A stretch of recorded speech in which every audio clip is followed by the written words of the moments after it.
How you guys doing today? That is, I got to tell you, I've been doing a couple of presentations over the last month.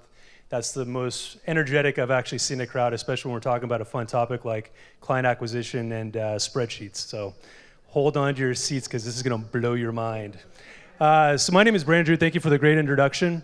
I'd like to kind of start off with a little bit of a background on myself. Yes, this was my background of where I'm at right now, but I'd like to kind of caveat that. I've been doing startups for over 15 years now. And I was talking to a gentleman before, how many successes are there? How many wins did you have? And that's kind of a relative question, right? Because even through your failures, you always will still be winning, as long as you learn from those mistakes and you keep transitioning and pivoting. And that mentality has to go back into your organization as well. What we're going to be talking about up here today about client acquisition is going to be a learning curve. You're going to be bouncing off the walls, trying to do one thing. It's not going to work. You have to be able to pivot right away and not get upset when you're making mistakes. Going back to my early start of my career, I actually went to Cal Poly. I don't know if for any of you guys that are here local to California. Started my first product. I actually got out of college with this. They probably should pull back my degree. I built a backpack karaoke machine. Yes, folks, you could sing karaoke as you walk down the street. The name of it was called the Pack-yoke, and I think whenever I do make my millions of dollars, I'm actually going to try and bring that thing back to life just to show my friends up that I was right. So anyways, so I like the format of I'm going to talk a lot, and I need you guys to ask questions. I don't want to be this, I'm going to get an hour down the conversation, and my throat's dry, and I've always just been yapping away. So feel free to stand up and ask any questions as we go. I'm going to take some pauses along the way as well, just to make sure that everybody is up to speed, so you don't have to wait till the very end to ask questions.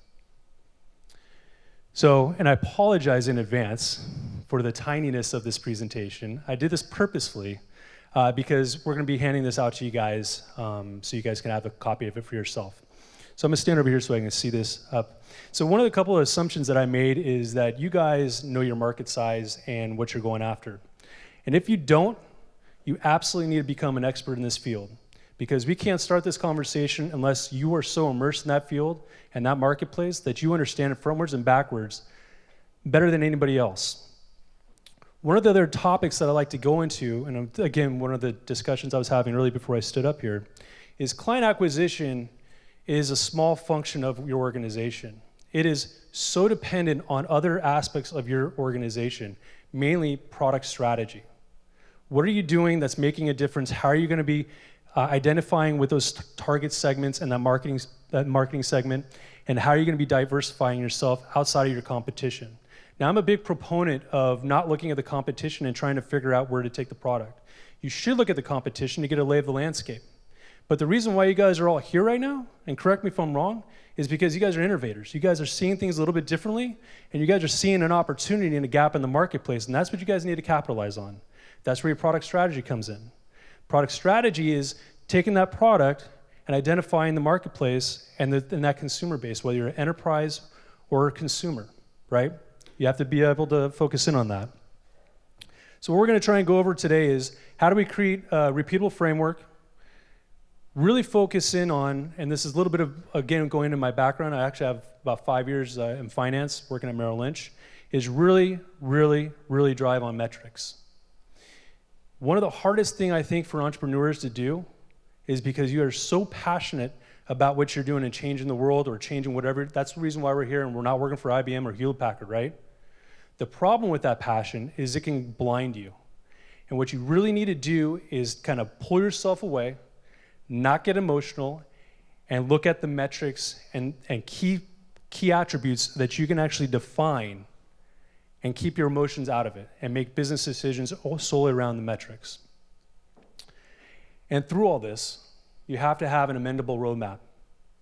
Every one of you should have your product strategy written out, or how your product's designed, what you're going to be solving for in some shape or form, right? Whether that's a pivotal tracker, PowerPoint, even whiteboarding sessions and taking a photo of it with your phone, right? Because some of those are the most powerful meetings.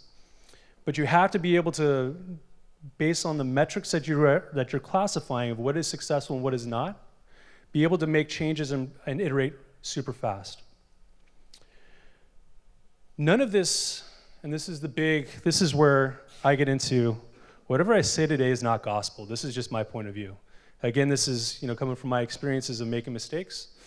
This is from learning with other people as well as learning with other entrepreneurs that I work with. None of what I'm saying today is rocket science. This is just business basics, right? This is what we should have gotten out of our Business 101 class. So I just want to put that out there, but I want to also challenge you guys. How many of you are being very diligent and religious in following these basics and these tenets? And that's what you have to do from a day-to-day basis. Some of the stuff I talk about today, even through all the people I've worked with, day-to-day we have sit-down sessions once a week, our weekly stand-up. Are we doing what we're saying we're doing, and are we executing, or things sliding out? Day after day after day, we do this. And you have to be diligent about it.